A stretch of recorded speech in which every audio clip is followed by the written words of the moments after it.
crew of people who come to talk about their books. So congratulations on that. This is something then of a warm-up tour. He's going to begin with some opening remarks. I will then ask him a few questions, and then over to your questions. I'm sure there will be many of them.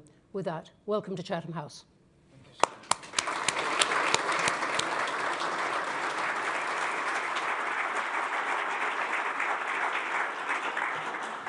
Well, thank you for that introduction.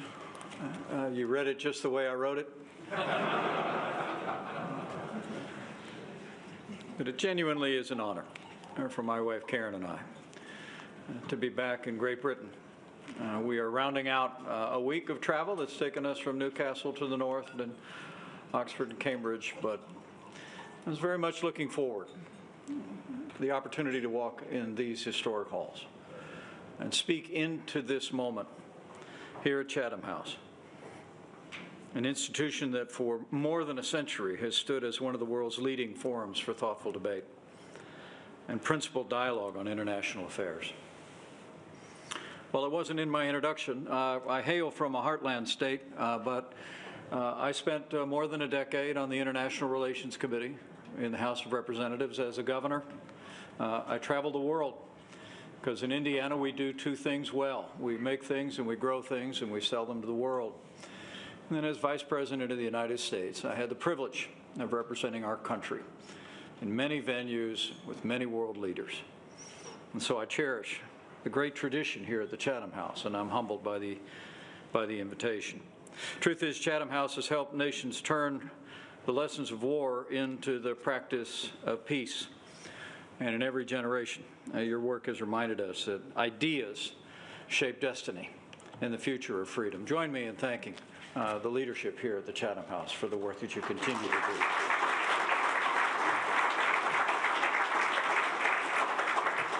Now, while I no longer speak on behalf of the United States, I do speak with confidence as an everyday American who travels our country continuously.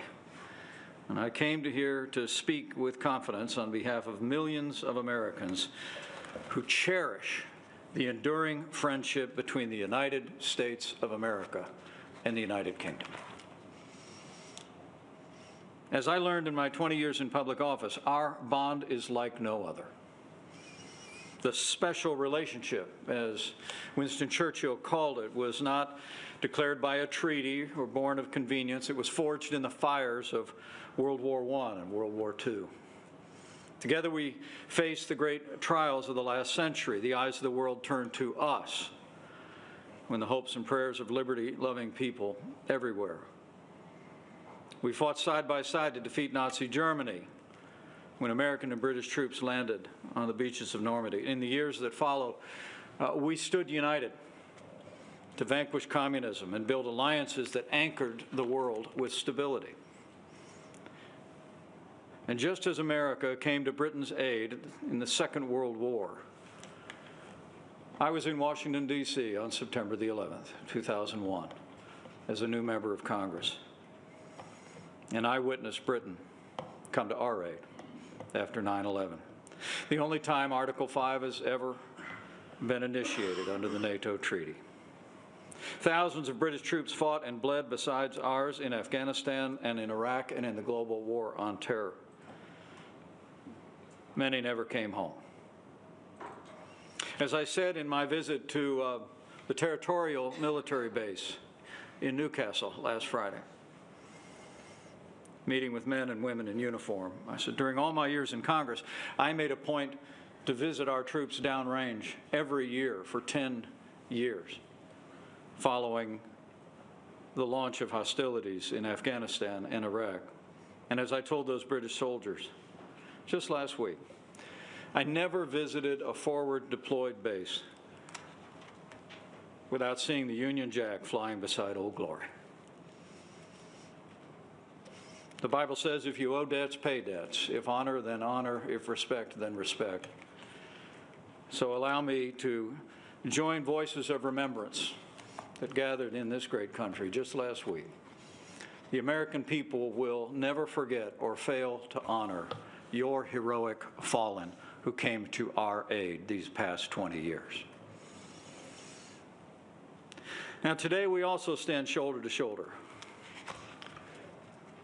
in defense of Ukraine, following the brutal and unprovoked Russian invasion 3 years ago. Since the outbreak of the war, you Brits have done your part, leading the coalition of the willing, £22 billion to Ukraine's enduring fight for freedom, training 58,000 Ukrainian military personnel, and committing to maintain the peace if and when peace comes. The truth is, ours is not merely an alliance of interest or random chance. It is an alliance of ideals. We are connected by those ideals. Our country will celebrate those ideals, the 250th anniversary of the American founding. And while we were separated by war for a time, the simple truth is that it was the institutions, the traditions of democracy and the West that were born here and carried there. As Churchill also said, and the American people know, Great Britain is Greece to America's Rome, and we'll never see it otherwise. But the truth is, those ideals, those shared principles in this still young century are once again being tested. We're living in an age of rapid change and rising peril.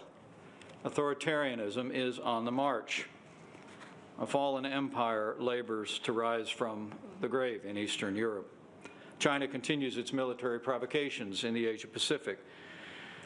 And at home, both in the United States and here in Britain, we are confronted a rising chorus of voices urging retreat from the world. On the populist right in America, some argue that we should turn inward, abandon our allies, trade leadership for isolation. They argue that America can't take care of our domestic issues while remaining leader of the free world. Well, to them, I say, anyone who thinks that America cannot solve our problems at home and be leader of the free world has a pretty small view of the greatest nation on earth. We have done both for more than 75 years, and we will continue to do more than both in the days ahead. On the progressive left in my country, we hear similar calls to withdraw from the world under the banner of pacifism, as if Beijing, Moscow, and Tehran's tyranny will be disarmed by good intentions, handshakes, and smiles. The truth is, both are deeply wrong, and both are dangerous. And both, if followed, I believe, would invite catastrophe, not just for the American people, but for the world. For weakness arouses evil. And history is not kind to nations that abandon their friends or their principles. Peace is not preserved with empty wishes and catchy slogans. Peace is preserved by strength and vigilance and sacrifice. As Margaret Thatcher once reminded this very institution, history teaches us that wars tend to break out not when there is an equal balance of military strength between potential adversaries, but rather when there is an imbalance. It's military weakness that tempts the tyrant and leads to war.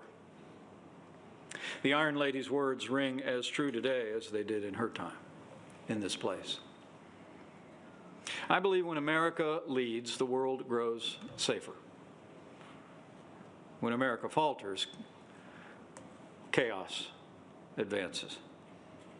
And the same is true for Britain, whose moral authority and clarity have long given courage to free peoples everywhere.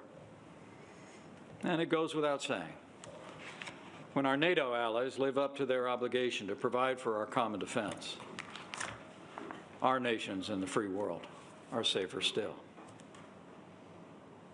Despite the criticisms by some, our transatlantic alliance is not an artifact of the past. It's a foundation of today and a cornerstone of the future. The values we share, faith, family, freedom, democracy, and the rule of law, are not relics of a fading age. They are the very fruits of ordered liberty and the foundations of Western civilization that must be defended in an ever-turbulent world. Now, gathering here today as Karen and I prepare to return home later to pay our respects and attend the funeral of a predecessor, Vice President Dick Cheney.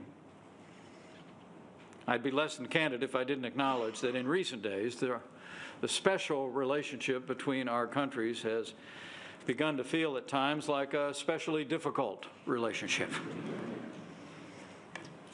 Now, I acknowledge that some of our president's recent actions imposing unilateral tariffs on friend and foe alike have strained relations with the UK, at least for a time. But some of the choices, I say with great respect, made in London have given ammunition to angry voices in my country that argue our allies no longer share our values and no longer deserve our trust. When British courts imprison citizens for what they say or pray or where they pray, when your government announces plans to withhold intelligence because it distrusts American actions against narco-terrorists, or when it embraces the same open border policies that are undermining sovereignty across the West, those decisions echo far beyond these shores. They're noticed across America, not just in Washington, D.C.